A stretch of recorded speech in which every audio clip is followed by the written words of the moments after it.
ለብታቅም ባታቅም አይደለም። አብና ወልድን ማወቅ ይህች የምን ህይወት ነች? የዘላለም ህይወት ነች።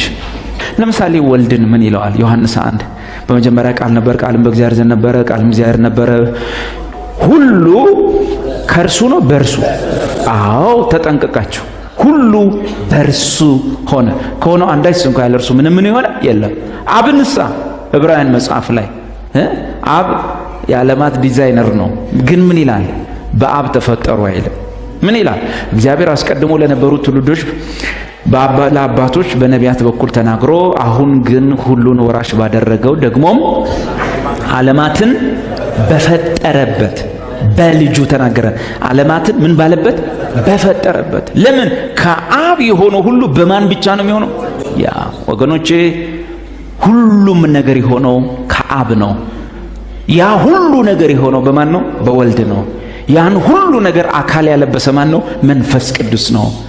ስንት አምላክ ነው? አንድ አምላክ ነው። አንዱ ከራሱ በራሱ የሚሰራ፣ አንዱ ደግሞ ከራሱ በራሱ አብ እየሰራ ነው። አዎ ከራስ፣ አዎ በራስ፣ አዎ እኔም ከራሴ በራስ፣ ያኛውም ከራሴ በራሴ። ስንት ሊሆኑ? 3 አማልክቶች ሊሆኑ። ይሄ ደግሞ እግዚአብሔር ሳይሆን ጣዖት ይባላል። ጣዖት ማለት ከአንድ አምላክ ውጪ 2 አምላክ አለ፣ 3 አምላክ አለ፣ 4 አምላክ አለ፣ 5 አምላክ እያለ ስትቆጥር ጣዖት አምልኮ ይባላል። ስማ እስራኤል ዘዳግም 6 ቁጥር 4 እግዚአብሔር አምላክ ስንት አምላክ ነው? አንድ እግዚአብሔር ነው። ይሄን ያነሳሁት ለመንደርደሪያ ነው። ፊደሎች መጽሐፍ ቅዱስ ውስጥ ወሳኝ ናቸው። የምን ያህል ወሳኝ ናቸው? አንድ በሕይወት ዘመን ሁሉ የአንድ ፊደል ስህተት ግራ የገባው ክርስቲያን አድርጎ ያቆያል። 2 ፊደሎች የሞትና የሕይወት ምርጫ ሁሉ ይሆናሉ። ለምሳሌ አሁን በምንማረው ነገር ውስጥ ይሄንን ነው የምናየው። በነው የትምህርታችን ርዕስ በፊደል ነው። በሚባለው ፊደል የወንጌልን ሃይማኖት የክርስትናን ሃይማኖት ከሌሎች ሃይማኖቶች በሙሉ የለየ ፊደል። አሁን ጴንጤ ውስጥ ሆነህ ራሱ ወይ የክርስትና ሃይማኖት ውስጥ ነው ወይ የዓለም ሃይማኖቶች ውስጥ ሆናለህ። በምን ምክንያት?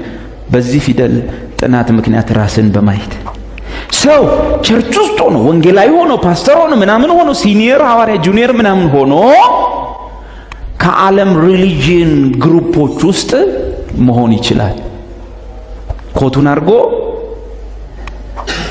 ሁሉን ነገር እየተደረገ ሪሊጂየስ ግሩፕስ አሉ በዓለም ላይ። አንቲክራይስት ግሩፕ አለ፣ የመስቀል ተቃዋሚ ግሩፕ አለ። እዛ ውስጥ መሆን ይቻላል። የክርስትናን ሃይማኖት የወንጌልን ሃይማኖት በኢየሱስ የመጣው ያልተጠበቀና እንግዳ ከዓለም ሃይማኖቶች ተገላቢጦሽ የሆነውን የወንጌል ሃይማኖት ከዓለም ሃይማኖቶች የሚለየው ዋነኛ ፊደል በሚለው ፊደል ነው። ምን ማለት ነው? የዓለም ሃይማኖቶች ሁሉ በምንድን ነው የጸደቃቸዋቸው ስትሉ እግዚአብሔር በከሚለው ፊደል አጠገብ አንድ ዳሽ አንድ ባዶ ቦታ ብቻ ነው ያስቀመጠው። እግዚአብሔር በከሚለው ፊደል አጠገብ የምትሞላው ላይ አንድ ባዶ ቦታ ነው ያስቀመጠው። እዚህ ላይ የምትሞላው አንድ ነገር ብቻ ነው። የዓለም ሃይማኖቶች ምናልባትም ሳታውቀው ኮት አድርገን እነሱ ሰፈር ከሆንክ እግዚአብሔር አንድ መስመር አስመሯል፣ አንተ ሌላ ትጨምራለህ። 2 3 4 ትጨምራለህ። ለምሳሌ የዓለም ሃይማኖቶች በሙሉ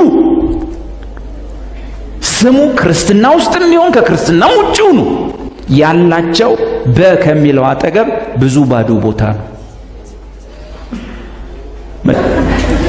የትም ሃይማኖት ውስጥ ገብተህ ፈጣሪ በምንድን ነው የሚያጸድቃችሁ ብለህ ጠይቅ ይላል። በጾም ከጾም በጸሎት በሌላ በምንትስ በአስራት በበኩራት በጸባይ በምንድን ነው እግዚአብሔር ቅዱስ ሊያደርጋችሁ የሚችለው? ይሄ አምላካችሁ ፈጣሪያችሁ በምንድን ነው ቅዱስ ሊያደርጋችሁ የሚችለው? በጾም ሴት ባለማግባት በድንግልና በምንኩስና በመታጠብ በመታጠን እግዚአብሔር ከዛሬ 2000 ዓመት ጀምሮ አንድ በና አንድ ትልቅ ባዶ ቦታ ነው ያስቀመጠው። 2 የለም 3 የለም። ሙሉውን አዲስ ኪዳን ስታነቡ ካለ በኋላ ዝርዝር ባዶ ቦታ የለም። በምንድነው ፈጣሪ በመጨረሻ ቀን ከፍርድ የሚያድናችሁ? ምድር ላይ ባደረግነው በእንትን ለድሃ በሰጠነው በእርዳታ ቅንጬ በመስፈር ዳቦ በማደል ሩቅ ቦታ ሄዶ በመሳለም በእንትን የነሱ በብዙ ነው። እግዚአብሔር ያላሰመረው ራሳቸው ከስር ያሰመሩት ብዙ ባል። እዚህ ቤት ውስጥም ያላችሁ ሰዎች ከአንድ በውጭ እና ከአንድ ባዶ ቦታ እሱ ላይ የምትሞላውን ራስ ተወሰናል። ውጭ ሁለተኛ ባዶ ቦታ፣ ሁለተኛ ዳሽ ከስር ካላችሁ አይደለም 3 4 5 6 ሁለተኛ ዳሽ ከጨመርክ ጴንጤ ነህ እንጂ አልዳንክም። እኔ አይደለሁም ያልኩት። እኔ አልዳንክም ድናል ብዬ ለመወሰን እኔ አይደለሁም፣ መጽሐፉ ነው የሚለው። ወንጌል በደንብ አልደረሰህም። የምስራቹ በደንብ አልደረሰ። ከአንድ በውጭ 2 አይደለም 44 አይደለም እንደ ካቶሊኮቹ 112 108 ነበር። የዛሬ ስንት እንደሆነ 112 ሆነዋል። ማዘር ቴሬዛ ተጨምሮ ማለት ነው። እኛ ጋር ስትመጣ ደግሞ በአስራት በኩራት በአገልግሎት በጾም በጸባይ ምንድነው ጠላ ባለመጠጣት በአስራት ልሳን በመናገር ከአንድ በውጭ የእግዚአብሔር የሚመስሉ ጥሩ ነገሮች የምትደረድር ከሆነ ወንጌል አልሰማህም። ስለዚህ ወንጌላውያን ቸርች ሆኖ ወንጌል ያለ መስማት አደጋል። ወንጌሉ ለዓለም ሁሉ ይዞ የመጣው አንድ ዳሽ ነው። እሱ ላይ የምትሞላውን ሞላ ብሎ እግዚአብሔር ይሰጣል። 3 የለም 2 የለም። ስለዚህ ውጤቱ ብዙ ይሆናል። ስሙ፣ ውጤቱ ብዙ ይሆናል። ዳሹ ስንት ነው? 1 ነው። እዚህ ላይ የምትሞላው አንድ ነገር ብቻ ይሆናል። ውጤት ብዙ ነው። መጽደቅ፣ መውረስ ማለት ከአእምሮ በላይ የሆኑ ሰው ገዳም ቢገባ፣ ሰው የትም ሃይማኖት ቢገባ፣ ሰው የትም ቢፍጨረጨር ሊሆናቸው የማይችል ለምሳሌ አንድ ሰው ገዳም ቢገባ ማክሲመም የሚያስበው እንደሆነ ታውቃላችሁ? መጽደቅ ነው። መቼ? መጨረሻ ላይ 40 ዓመት ምናምን ከቆየ በኋላ ከዛ በላይ ማሰብ አይችልም እንጂ እዛው ገዳም ሆኖ እንኳን አሁን በእግዚአብሔር ቀኝ ቁጭ ብያለሁ ብሎ ሊያስብ አይችልም። አሁን የኃጢአቴን ስርየት አግኝቻለሁ ብሎ ማሰብ አይችልም። ስላላሰበም ነው በስቶበት በገዳም ሊጸድቅ ሄደው በምንኩስና በድንግልና መብል ባለመጠጣት ብዙ ነው። እኛ ጋር ግን ወንጌል ኢየሱስና ሐዋርያት ይዞ የመጡልን አንድ በነው። ውጤቱ ግን መዓት ነው። ዝርዝሩ መዓት ነው። ስለዚህ በተለመደው አነባበብ ጥቅሱን እናንብ። ኤፌሶን 1 ቁጥር 3 ኤፌሶን 1:3 አይደል የሚነበው እንደዚህ ነው። በክርስቶስ በሰማያዊ ስፍራ በመንፈሳዊ በረከት ሁሉ የባረከን የጌታችን ክርስቶስ አምላክና አባት ይባረክ። ዓለም ሳይፈጠር በፊቱ ቅዱሳን ኖር የሌለን እንሆን በፍቅር እንሆን ዘንድ በክርስቶስ መረጠን። በበጎ ፈቃዱ እንደወደደ በኢየሱስ ክርስቶስ ሥራ ለእርሱ ልጆች ልንሆን አስቀድሞ ወሰነን። በውድ ልጁም እንደሰጠን የጸጋው ክብር ይመሰገን ዘንድ ይህን አደረገ። በውድ ልጁም እንደ ጸጋው ባለጠግነት መጠን በደሙ የተደረገ ቤዛነታችንን አገኘን። እርሱም የበደላችን ስርየት። ጸጋውን በጥበብና በአእምሮ ሁሉ አበዛልን። በክርስቶስ ለማድረግ እንደወደደ እንደ ሐሳቡ የፈቃዱ ምስጢር አስታውቆናልና። በዘመን ፍጻሜ ይደረግ ዘንድ ያለው ሐሳቡም በሰማይና በምድር ያለውን ሁሉ በክርስቶስ ለመጠቅለል ነው። እንደ ፈቃዱ ምክር ሁሉን የሚሰራ እንደ እርሱ ሐሳብ አስቀድመን የተወሰንን በክርስቶስ ደግሞ ርስትን ተቀበልን። ይኸውም በክርስቶስ አስቀድመን ተስፋ ያደረግን እኛ ለክርስቶስ ምስጋና እንሆን ዘንድ እናንተም ደግሞ የእውነትን ቃል የመዳናቸውን ወንጌል ሰምታችሁ ደግሞ በክርስቶስ አምናችሁ በተስፋው መንፈስ በመንፈስ ቅዱስ ታተማችሁ። እሱም የርስታችን መያዣ ነው። ለእግዚአብሔር ሁሉ እስኪዋጅ ድረስ ለክብሩ ምስጋና ይሆናል። አሜን። ምንድነው የሚበዛው ፊደል? በ አይደል? ምንድነው እንደዚህ ዝም ብሎ በሚልበት ሲባል ወንጌል ከዓለም ሃይማኖቶች የሚለየው ፊደል ይሄ ስለሆነ አሁን ባነበብነው ንባብ ውስጥ የተደረጉ ነገሮች አሉ፣ ውጤቶች አሉ። ለምሳሌ ቁጥር 3 ላይ በመንፈሳዊ በረከት ሁሉ መባረክ፣ ቁጥር 4 ላይ በክርስቶስ በፊቱ ነውር የሌለን ሆኖ መመረጥ፣ ቁጥር 5 ላይ የእግዚአብሔር ልጆች መሆን፣ ቁጥር 6 ላይ የጸጋው ክብር ማነው በውድ ልጁ የሰጠን ጸጋ፣ 7 ላይ በደሙ የተደረገ ቤዛነት፣ 8 ላይ ጸጋውን በጥበብና በአእምሮ አበዛልን፣ 9 ላይ ገና ሊያደርግ ያለውን ፈቃዱን ሁሉ አስታወቀን፣ 11 ላይ ርስትን ተቀበልን፣ 12 ላይ ለክብሩ ምስጋና ሆነን፣ 13 ላይ በመንፈስ ታተምን ወዘተ።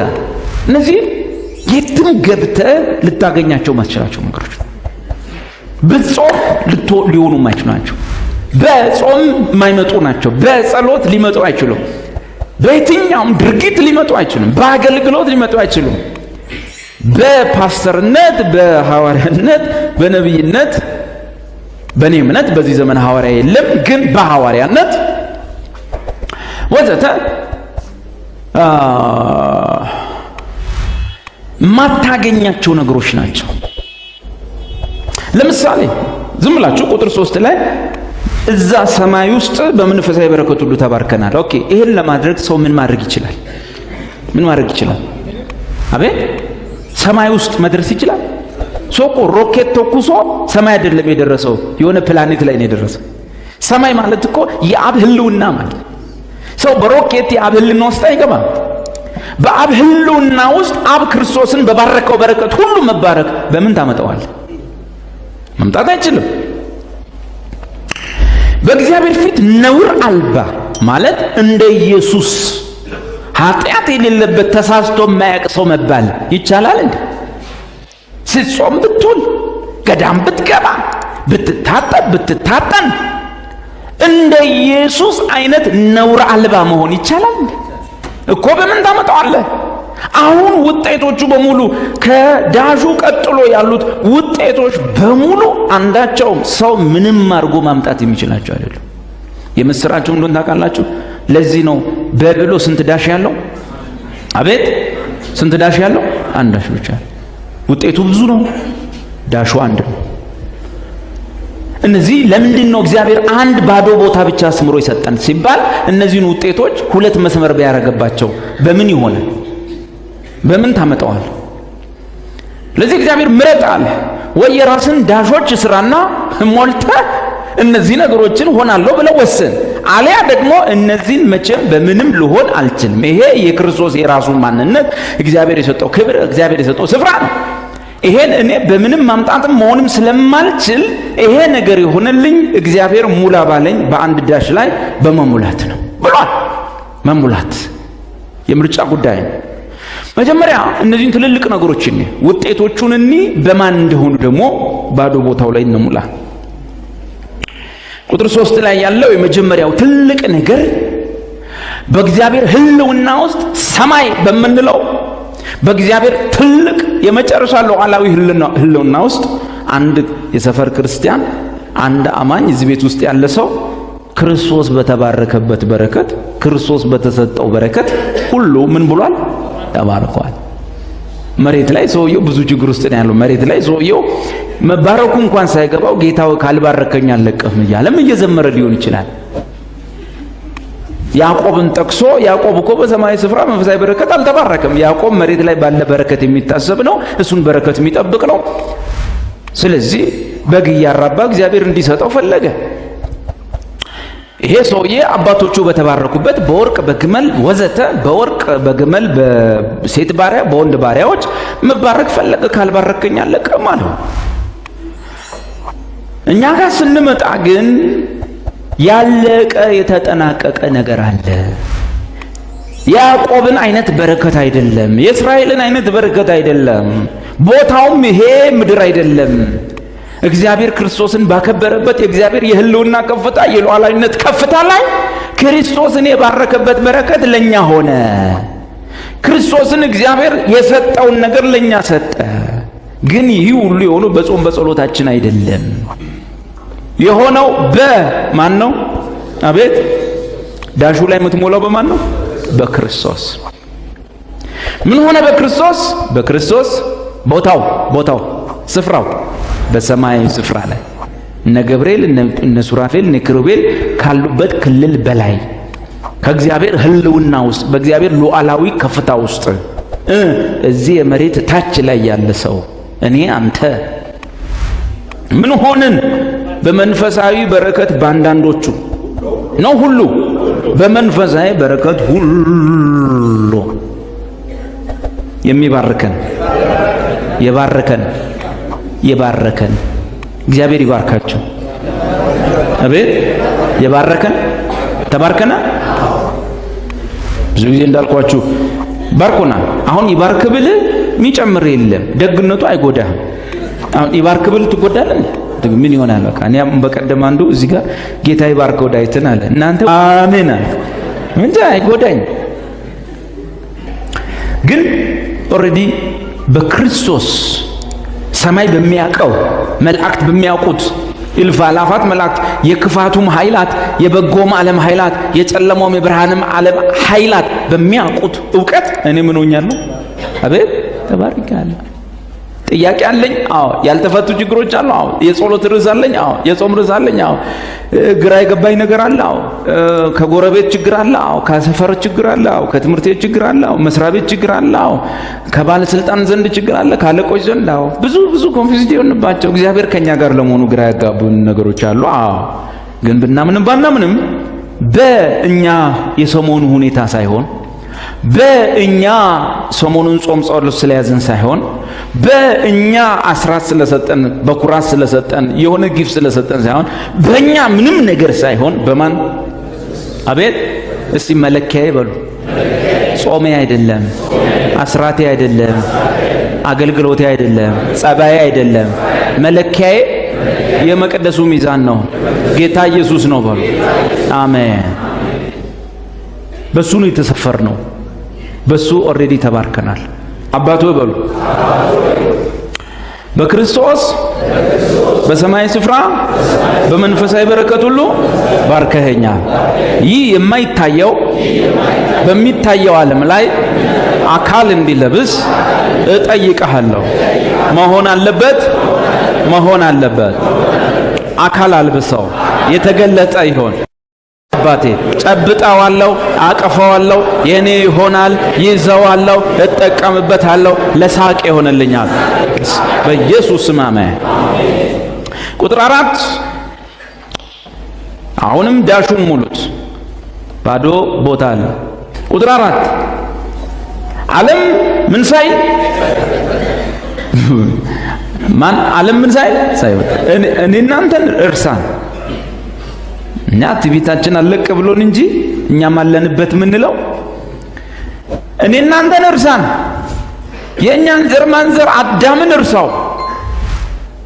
አዳም ኤግዚስት ያደረገበት ይህ ዓለም ምን ሳይፈጠር በአጠቃላይ እግዚአብሔር አብ ወልድ መንፈስ ቅዱስ ከዘላለም ሐሳቡ ጋር ቁጭ ብሎ በዛ በነበረበት ማንም መላእክት የሉ፣ እልፍ አላፋት መላእክት የሉ፣ አለቆች የሉ፣ ስልጣናት ምንም አብ ወልድ መንፈስ ቅዱስ ከዘላለም ሐሳቡ ጋር ቁጭ ባለበት በዚያ ዘላለም ዓለም ስንት እንደሆነ አናቅም። ዘላለም ማለት መቁጠሪያ የሌለው ማለት ነው። ዘላለም ማለት ራሱ እግዚአብሔር ማለት ነው። በዛ ዘላለም ውስጥ ዓለም ሳይፈጠር በእግዚአብሔር ፊት ማለት ነው። በፊቱ በማን ፊት? በፊቱ ምንና ምን? አንደኛ ቅዱሳን፣ ሁለተኛ አቤት ነውር የሌለበት። ይሄ ሁለቱ ባህሪ ግን የማን ነው? የኛ ነው የኢየሱስ ነው? አቤት እኮ ምንና ምን? ቅዱሱ የእግዚአብሔር ልጅ አይደለም? ካንቺ የሚወለደው ቅዱሱ የእግዚአብሔር ልጅ ይባላል። እርኩሳን መናፍስት አውቀናል አንተ ቅዱሱ የእግዚአብሔር ልጅ። ቀጥሎስ ነውር የሌለበት ዕብራውያን ምዕራፍ 7 አይደል? እርሱ ነውር የሌለበት ከኃጢአተኞች የተለየ በምድር ካሉት ሊቀ ካህናቶች የተለየ ከምድር ከፍ ከፍ ያለ ከሰማያት በላይ ከፍ ከፍ ያለ ታላቅ ሊቀ ካህናት ነውር የሌለበት የእግዚአብሔር በግ። አሁን እኛን መቼ? ዓለምን ሳይፈጠር አዳምን እርሱት፣ እኛን እርሱ፣ ዘር ማንዘራችን እርሱ፣ የአሁኑ የሰሞኑ ሁኔታችን እርሱ። እኛ በሌለንበት ክፉም ደግም ሳንሰራ ምንም በጎም ክፉም ሳናደርግ በሌለንበት ዓለም ሳይፈጠር ቤት የት እንዴት? በሰው ፊት ነው በራሱ ፊት? አቤት እንከን በሌለው ቅዱስ አምላክ ፊት በፊቱ ቅዱሳንና ነውር የለን በፍቅር እንሆን ዘንድ በማን እኮ ሙሉአታ በጸባያችን መረጠን አይባል፣ በአገልግሎታችን መረጠን አይባል። የኛ ቤተሰብ ሁሉ በጌታ ስለነበሩ አይባልም። እናቴ ወንጌላዊት ነች፣ አባቴ ቄስ ነበር አይባልም። በስነ ስርዓት ተቁጥቁጬ ስላደግኩ አይባልም። መቼ ነው? አቤት የለንም እኮ ዓለም ሳይፈጠር በእርሱ ፊት። ኦኬ እቺ በፊቱ የምትለው ቃል ደስ ትለኛለች። ለምን? በብሉይ ኪዳን ዘመን መልስ ያጣች ቃል ስለነበረች በፊቱ የሚለው በብሉይ ኪዳን ዘመን በፊቱ በእግዚአብሔር ፊት የምትለው ማለት ነው። በፊቱ የምትለው ቃል መልስ የሌላት ጥያቄ ተጠይቆ ሳይመለስ ያለፈች ቃል ነች። ኢዮብ 4:17 ላይ እንደዚህ ይላል። ኢዮብ 4:17 ላይ አቤት በእውኑ ሰው በእግዚአብሔር ፊት በፊቱ ወይ ሰው በፈጣሪው ፊት ሊነጻ ይችላልን? ጥያቄ እኮ ነው። በእውኑ ሰው በፈጣሪው ፊት እቺ በፊቱ የምትለውን ያዙልኝ። አዲስ ኪዳን ድረስ እየተጎተተች ትመጣለች፣ እየተሳበች የምትመጣ ቃል ነች። በእውኑ ሰው መጽሐፍ ቅዱስ ውስጥ ሰው የሚለው ነገር እንደው ሲያገንን ነው ሲያሳንሰን፣ ልካችንን ሲነግረን አይደለም። አንተ ሰው ይላል አይደል ያዕቆብ፣ ማን ነው ጳውሎስ ሮሜ ላይ አንተ ሰው ለፈጣሪ የምትመልስ አንተ ማንም አንተ ምን ሰው። በቃ አንድ ትዕቢተኛ ስታገኝ ምን በለው ማለት ነው? አንተ ሰው። ሰው ማለት እግዚአብሔር ካረዳው ምስኪን ማለት ነው። እግዚአብሔር ካረዳው የእግዚአብሔር ልጅ ፊት ለፊቱ ቆሞ የሚሰድብ ማለት እኮ ነው። ሰው ጭንቅላቱን ተጠቅሞ እግዚአብሔርን እኮ ማወቅ አይችልም። እና ምን ይላል ኢዮብ 4:17 ያልተመለሰች እኮ ነች። በእውኑ ሰው በእግዚአብሔር ፊት ጻድቅ ሊሆን እንትና ጻድቁ እንደዚህ የምትሉ በእውኑ ሰው በእግዚአብሔር ፊት ጻድቅ ሊሆን ወይ ሰው በፈጣሪው ፊት ሊነጻ ይችላል? እንዴት ይችላል? ኤልፋዝ ነው ኢዮብን የሚጨቀጭቀው። ኢዮብ እኔ ምን አደረግኩና ነው ቁስል በቁስል መሆነው? እኔ ጥሩ ሰው ነኝ፣ እኔ እንደዚህ ያደርግ ብሎ በመልካም ስራው ራሱን ጻድቅ አድርጎ ቁጭ ብሏል። ከዛ ኤልፋዝ ተነሳና ተው ሰው ኮነ ሰው በእግዚአብሔር ፊት ጻድቅ ሊሆን ወይም በፈጣሪው ፊት ሰው ምን ሊል አይችልም? ሊነጻ አይችልም። እንኳን ሰው እግዚአብሔር ቁጥር 18 እነሆ በባሪያዎቹ አይታመኑ ሰማይ እልፍ አላፋት አገልጋዮች በምድርም እግዚአብሔር በአንዳቸውም ተማምኖ አያውቅም። መላእክቱን ተማምኖ አይኖርም። መላእክቱ እግዚአብሔርን ተማምኖ ነው የሚኖሩት። አገልጋዮቹን ተማምኖ አይደለም እግዚአብሔር ያለው፣ ራሱን ተማምኖ እነሱም እሱን ተማምኖ ነው። ሰውማ ምንድን ነው? እነሆ በባሪያዎቹ አይታመንም መላእክቱንም ስንፍና ይከሳቸዋል። መላእክት እንኳን በእግዚአብሔር ፊት ምን አይደሉም? አሜን፣ ስንፍና ይከሳቸዋል መላእክቱ። እሱ ማን እንደሆነ አስቡ። መላእክቱንም ስንፍና ይከሳቸዋል። ሰውስ ቁጥር 19 መላእክት እንዲሆኑ ሰውስ ይልቁንም በጭቃ ቤት የሚኖሩ አቤት በምን ውስጥ? ጭቃ ቤት። የኔ ትንሽ ቀላ ይላል መሰለኝ። በምን ቤት ውስጥ? ጭቃ ቤት ውስጥ ነው የምትኖሩት። ጠዋት ተነስተህ ምትለው ምኑን ነው? ጭቃው። ሰው በምን ውስጥ የሚኖር ነው? በጭቃ ቤት ውስጥ የሚኖር። መላእክት እንኳ በእግዚአብሔር ፊት ምን ይከሳቸዋል? ስንፍና። መላእክት መጽሐፍ ቅዱስ ውስጥ ኢትዮጵያ ውስጥ ስለ መላእክት ጥብቅና የቆሙ ሰዎች ከሚያስተምሩት በላይ ፓወር አላቸው። መልአክ ማለት የስለት ሸንኮራ የስለት ዶሮ የሚሰበስብ ማለት አይደለም።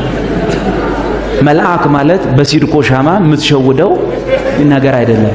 መልአክ መጽሐፍ ቅዱስ ትክክለኞቹ መላእክቶች የኛ ናቸው፣ የመጽሐፍ ቅዱሶቹ ናቸው። ገብቶሃል? አገር በቀል መላእክትና የመጽሐፍ ቅዱስ መላእክት ይለያል። የመጽሐፍ ቅዱሶቹ መላእክት ቱ ማች ፓወርፉል ናቸው። ፓወርፉል፣ በጣም ፓወርፉል ናቸው። የትኛውም የብርሃን ፍጥነት የትኛውንም መልአክ መቅደም አይችልም። እንደ እሳት ነበልባል፣ እንደ ንፋስ። እንግዲህ በመዝሙረኛው እንደው ሊገልጣቸው ሲያስብ በየትኛውም ስፒድ የሚሄድ መኪና አፍንጫ ጋር ቢደርስ እግዚአብሔር መልአኩን ከላከው መኪናውና አንተ በአንድ ሰከንድ ልዩነት እያላችሁ ያ መልአክ ያነሳሃል። በየትኛውም ፍጥነት የሚመጣ መኪና መልአኩን ከላከው በዛው ቅጽበት ሾልካሃል። በጣም በጣም በጣም ቱ ማች ፓወርፉል ናቸው። በጣም ለዛ ምሳሌና ማስረጃ ልስጣችሁ። ለዛ ምሳሌና ማስረጃ በዳዊት ዘመን ላይ አላልኩም? ዳዊት ትንሽ በእግዚአብሔር መተማመን ትቶ በሰራዊቶቹ ሊተማመን ሕዝብ አስቆጠረና እግዚአብሔር ፍርድ አመጣበት። የእስራኤል ንጉሥ የሚሆን ሰው ሰራዊት እየቆጠረ በሰራዊት ብዛት መታመን የለበትም። እግዚአብሔር ነው የሚዋጋው። እሱ ግን እስቲ ምን ያህል ጦር አለኝ ቁጠሩ አለ። እግዚአብሔር አዘም ፍርድ ሲሆን እግዚአብሔር አንድ መልአክን ይላከው። አንድ መልአክ። ይሄ አንድ መልአክ ወረደና በኦርና አደባባይ ትይዩ ኢየሩሳሌም ከተማ ላይ እንዲህ ብሎ እላይ አየር ላይ እዛ ደመና ውስጥ ሆኖ ሰይፍ መዞ ቆሞ ከተማዋን እንዲህ ብሎ ያያል። ሲያይ በአንድ ጊዜ ስንት ሺህ ሰው እርግፍ አለ። በአንድ ጊዜ እንዲህ ብሎ ሲቆም ሰው ሁሉ ጠብ ጠብ ጠብ። አንተ ምንድነው እዛ ጋር ቆም? ሲያይ ድብ ስትሮክ ቀጥ ቀጥ ቀጥ ቀጥ። የሰው እልቂት በየሜዳው አንዱ ባንዱ ላይ ይወድቅ ጀመር። በየቦዩ አንዱ ባንዱ ይወድቅ ጀመር። ስንት መልአክ ቆሞ? ይሄ ነው መልአክ። እሺ ይሄ ነው የጴንጤ መልአክ። ይሄ ገብቶሃል? ይሄ እኛ የምናውቃቸው እንዲህ አይነት ናቸው።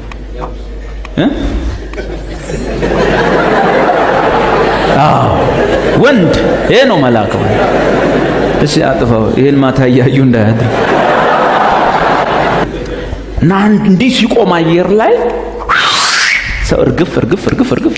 ወዲያው ሰው ጩኸት፣ ዋይ ዋይ። ከተማዋ ጩኸት እየጋለ ከዛ አደባባይ ከዛ ሰው ዋይ ዋይ ዋይ ዋይ። ንጉሥ ዳዊት ከቤተ መንግስት ወጣ። ያለ ዝግጅት ምን ጦር መጣ? ወጥቶ ሲያይ ሰው እየተረፈረፈ ነው። ምንድነው አታይም አሉት። እግዚአብሔር እሱንም አተረፈው። ሲያይ መልአክ ቆሟል። ላይ እኮ ነው ቆሞ። ይሄ መልአክ በአንድ ቀን 70 ምናምን ሺህ ሰው የጨረሰው እኮ ሰፈር ወርዶ እያሯሯጠ ነው እንዴ?